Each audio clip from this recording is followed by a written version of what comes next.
ಸುತನ ಮತ್ತು ಪವಿತ್ರಾತ್ಮರ ನಾಮದಲ್ಲಿ ಆಮೆನ್. ಪ್ರಭು ಕ್ರಿಸ್ತರಲ್ಲಿ ಆತ್ಮೀಯ ಸಹೋದರ ಸಹೋದರಿಯರೇ, ಈ ದಿನದ ಮುಂಜಾನೆಯ ಜೀವಸ್ವರ ಪ್ರೇಷಿತರ ಕಾರ್ಯಕಲಾಪಗಳು, ಪವಿತ್ರಾತ್ಮರ ಕಾರ್ಯಕಲಾಪಗಳು 19ನೇ ಅಧ್ಯಾಯ ವಚನ 12 ಮೇಲ್ಪಟ್ಟು.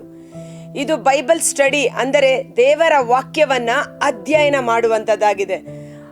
ಎಲ್ಲಿ 2 ಅಥವಾ 3 ಒಟ್ಟಾಗಿ ಸೇರಿ ಬರುತ್ತೀರೋ ಅವರ ಮಧ್ಯೆ ನಾನು ಇರುತ್ತೇನೆ ಎಂದು ವಾಗ್ದಾನ ಮಾಡಿದ ಪ್ರಭು, ನಾವು ಒಟ್ಟಾಗಿ ಸೇರಿ ಈ ಶುಶ್ರೂಷೆಯಲ್ಲಿ ಭಾಗವಹಿಸುವಾಗ ದೇವರ ಪ್ರಸನ್ನತೆ, ಪವಿತ್ರಾತ್ಮರು ನಮ್ಮೊಂದಿಗಿದ್ದು ಕಾರ್ಯ ಮಾಡಲಿ. ಆತ್ಮನಾದ ದೇವರೇ ಬನ್ನಿರಿ, ನಮ್ಮೊಡನೆ ವಾಸ ಮಾಡಲು ಬನ್ನಿರಿ. ಆತ್ಮನಾದ ದೇವರೇ ಬನ್ನಿರಿ, ನಮ್ಮೊಡನೆ ಕಾರ್ಯ ಮಾಡಲು ಬನ್ನಿರಿ. ಯೇಸು ರಕ್ತದಿಂದ ನನ್ನ ಅಭಿಷೇಕಿಸಿ, ಅಗ್ನಿಯಿಂದ ಪರಿಶುದ್ಧಗೊಳಿಸಿ. ಯೇಸು ರಕ್ತದಿಂದ ನನ್ನ ಅಭಿಷೇಕಿಸಿ, ಅಗ್ನಿಯಿಂದ ಪರಿಶುದ್ಧಗೊಳಿಸಿ. ಆತ್ಮನಾದ ದೇವರೇ ಬನ್ನಿರಿ, ನಮ್ಮೊಡನೆ ಕಾರ್ಯ ಮಾಡಲು ಬನ್ನಿರಿ. Praise the lord, hallelujah. ನಮ್ಮೊಳಗೂ ನಮ್ಮೊಡನೆ ಇದ್ದು ಕಾರ್ಯ ಮಾಡುವ ಪರಿಶುದ್ಧಾತ್ಮರು ನಮ್ಮನ್ನು ಸಮಗ್ರ ಸತ್ಯದೆಡೆಗೆ ಮುನ್ನಡೆಸಲಿ. ದೆವ್ವ ಬಿಡಿಸುವವರು ಎನಿಸಿಕೊಂಡು ಊರೂರು ಸುತ್ತುತ್ತಿದ್ದ ಕೆಲವು ಯಹೂದ್ಯರು ಸಹ ಪ್ರಭು ಯೇಸುವಿನ ನಾಮವನ್ನು ಬಳಸಿ ದೆವ್ವ ಬಿಡಿಸಲು ಯತ್ನಿಸಿದರು. ಯೇಸುವಿನ ನಾಮವನ್ನ ಬಳಸಿ ಪೌಲ ದುರಾತ್ಮಗಳನ್ನು ಬಿಡುಗಡೆ ಮಾಡುತ್ತಿದ್ದುದನ್ನು ನೋಡಿ ಅನೇಕರು ಆ ಯೇಸು ನಾಮವನ್ನು ಉಪಯೋಗ ಮಾಡಿ ದುರಾತ್ಮಗಳನ್ನು ಬಿಡುಗಡೆ ಮಾಡಲು ಪ್ರಾರಂಭ ಮಾಡಿದರು. ಇವರು ಯತ್ನಿಸಿದರು, ಟ್ರೈ ಮಾಡಿದ್ರು.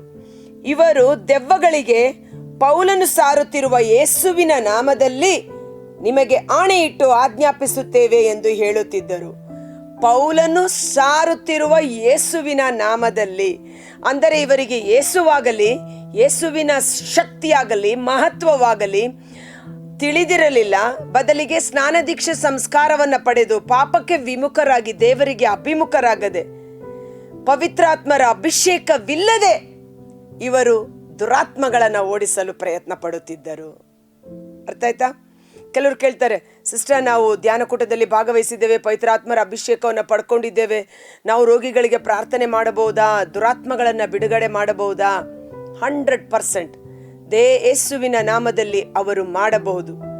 ಯಾಕೆಂದರೆ ಅವರು ಯೇಸುವೊಟ್ಟಿಗೆ ಸತ್ಸಂಬಂಧವನ್ನು ಬೆಳೆಸಿಕೊಂಡು, ಯೇಸುವಿನ ನಾಮದಲ್ಲಿ ವಿಶ್ವಾಸವಿಟ್ಟು, ಪಾಪಕ್ಷಮೆಯನ್ನು ಪಡೆದುಕೊಂಡು, ಪವಿತ್ರಾತ್ಮರಿಂದ ಅಭಿಷೇಕಿಸಲ್ಪಟ್ಟು ದೇವರ ಪ್ರತಿಯೊಬ್ಬ ಕ್ರೈಸ್ತ ವಿಶ್ವಾಸಿಗಳಿಗೆ ಮಾರ್ಕ 16 ವಚನ 16 ಮೇಲ್ಪಟ್ಟು ನೋಡಿದಂಥ ಒಂದು ಕಾರ್ಯಗಳು ಪ್ರತಿಯೊಬ್ಬ ಕ್ರೈಸ್ತ ವಿಶ್ವಾಸಿ ಮಾಡಲು ಶಕ್ತರಾಗಿದ್ದಾರೆ.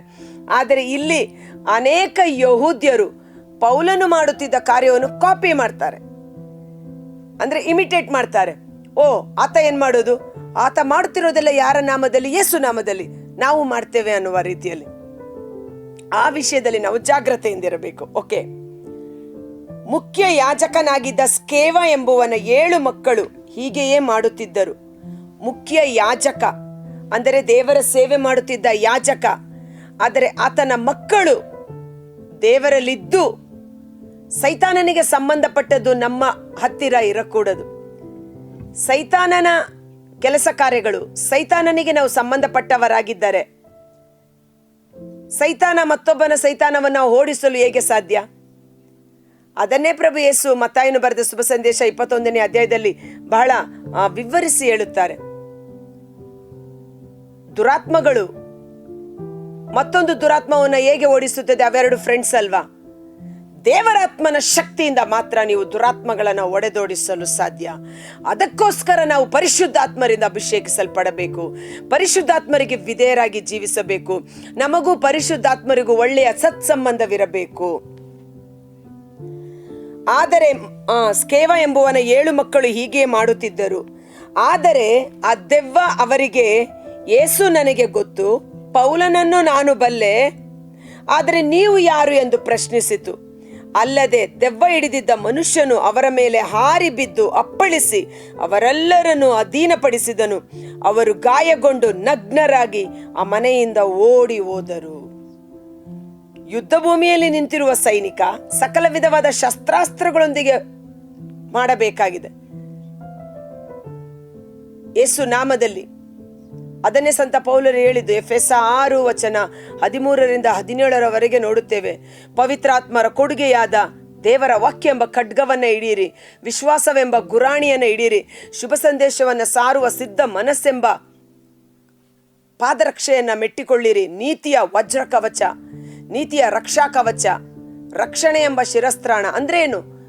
ನಾನು ಯೇಸುನಲ್ಲಿ ನೀತಿವಂತನು, ನಾನು ಪಾಪಕ್ಕೆ ವಿಮುಖನಾಗಿ ದೇವರ ಮಗನಾಗಿದ್ದೇನೆ, ಯೇಸು ರಕ್ತದ ಕೋಟೆಯ ಸಂರಕ್ಷಣೆಯಲ್ಲಿದ್ದೇನೆ, ಪವಿತ್ರಾತ್ಮರು ನನ್ನೊಳಗೆ ವಾಸಿಸುತ್ತಿದ್ದಾರೆ, ಈ ಲೋಕದಲ್ಲಿರುವ ದುರಾತ್ಮನಿಗಿಂತಲೂ ನನ್ನೊಳಗೆ ವಾಸ ಮಾಡುವ ಪರಿಶುದ್ಧಾತ್ಮರು ಬಲಾಢ್ಯರು.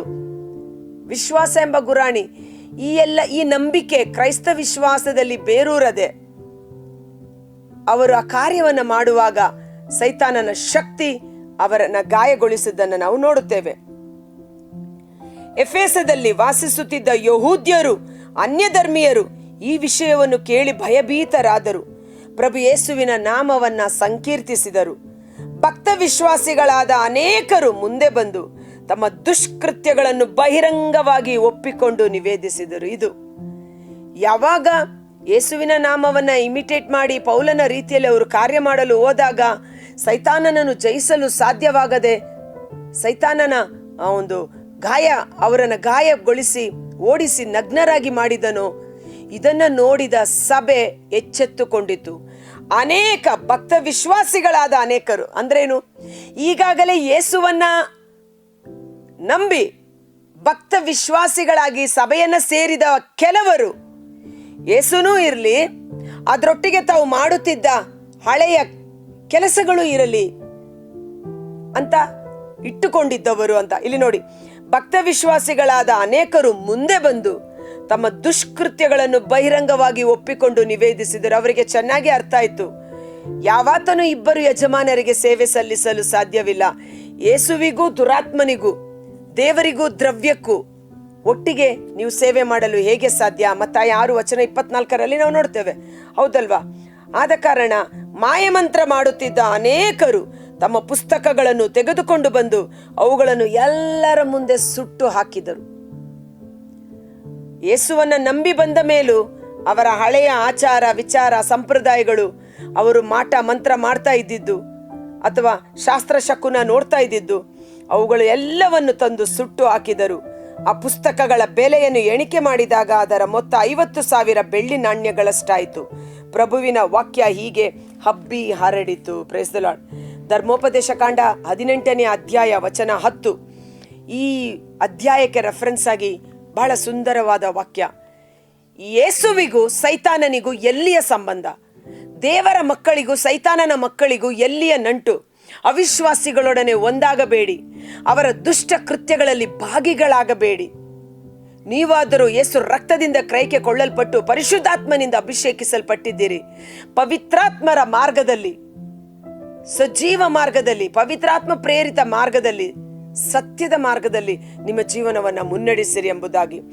ಧರ್ಮೋಪದೇಶ ಕಾಂಡ 18ನೇ ಅಧ್ಯಾಯ ವಚನ 9 ಮೇಲ್ಪಟ್ಟು ಬೈಬಲ್ ಇರೋರು ನೋಟ್ ಮಾಡ್ಕೊಳ್ಳಿ, ಮತ್ತೊಮ್ಮೆ ಇನ್ನೊಂದು ಸಲ ಓದಿ ಈ ಜೀವಸ್ವರವನ್ನ ನಿಮ್ಮ ಸ್ನೇಹಿತರಿಗೆ ಶೇರ್ ಮಾಡಿ. ಕಾರಣ ಇವತ್ತು ಅನೇಕ ಕ್ರೈಸ್ತರು, ದುಃಖಕರವಾದ ಸಂಗತಿ, ಕಷ್ಟ ಬಂದಾಗ ಬೇರೆಯವರ ಅಸೂಯೆ, ಬೇರೆಯವರ ಒಂದು ಏಳಿಗೆಯನ್ನ ನೋಡಿ ಅಸೂಯೆ ಪಡುವಾಗ ಮಾಟ ಮಂತ್ರ ಶಾಸ್ತ್ರ ಶಕುನ ಕಣಿ ಕೇಳುವುದು, ಇಂಥ ದುಷ್ಕೃತ್ಯಗಳಲ್ಲಿ ಭಾಗಿಗಳಾಗಬಾರದು. ಈ ಜೀವಸ್ವರವನ್ನ ಯಾರೆಲ್ಲ ಕೇಳಿಸಿಕೊಳ್ಳುತ್ತಿದ್ದೀರೋ ನೀವು ಸಹ ದೇವರಿಗೆ ಲೆಕ್ಕ ಕೊಡಬೇಕು. ಏನು? ಸತ್ಯವನ್ನು ಪರರಿಗೆ ತಿಳಿಸಿರಿ.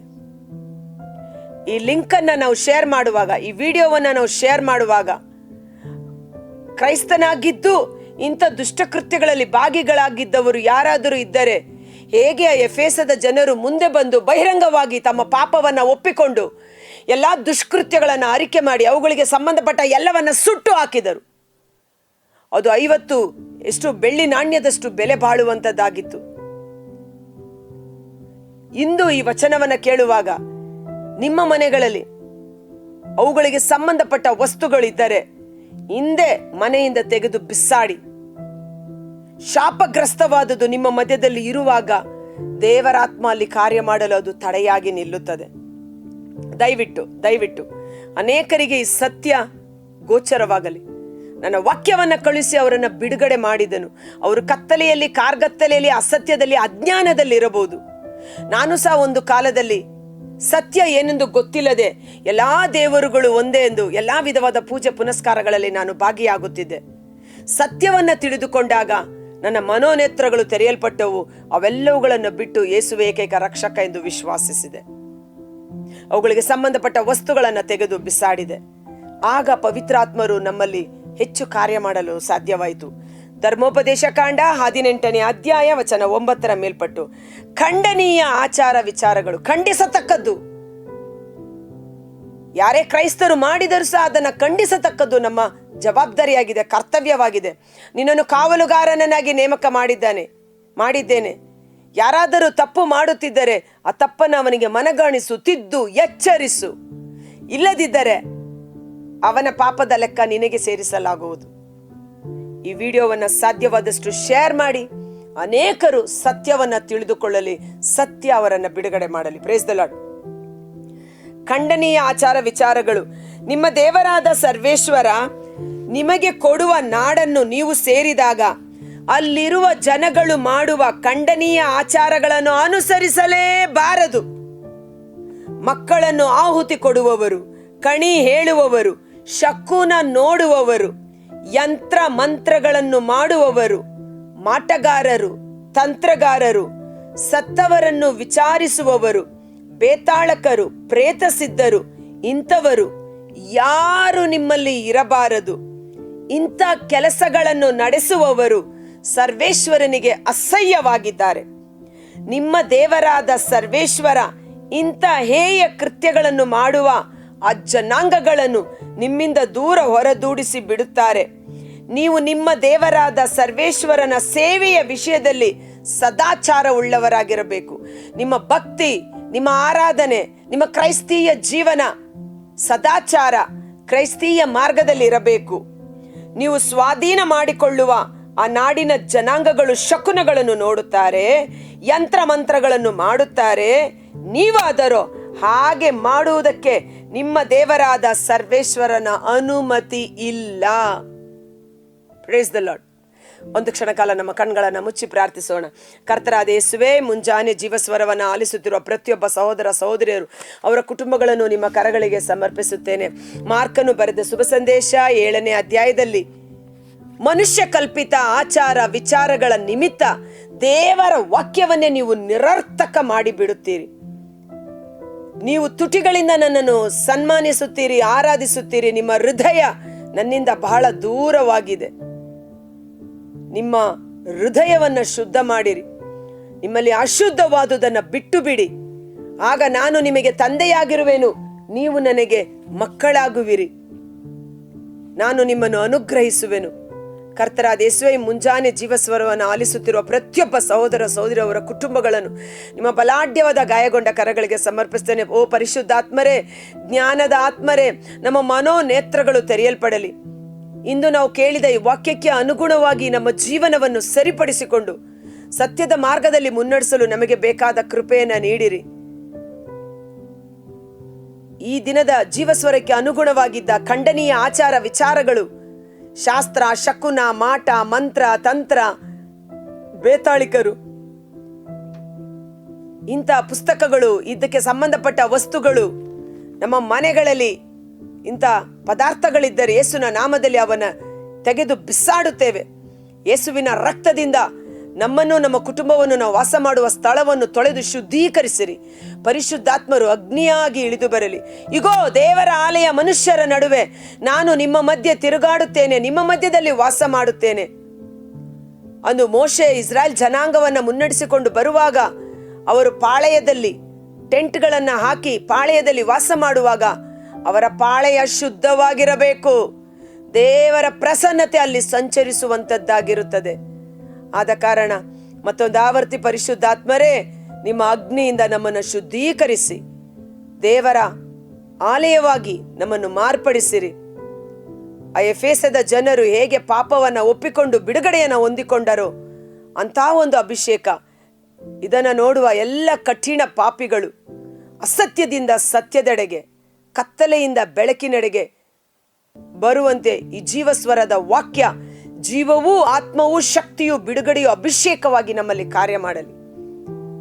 ಯೇಸುವಿನ ಅದ್ಭುತಕರವಾದ ನಾಮದಲ್ಲಿ ಪ್ರಾರ್ಥಿಸಿ ಬೇಡಿ ಹೊಂದಿಕೊಳ್ಳುತ್ತೇವೆ. ಆಮೇನ್. God bless you.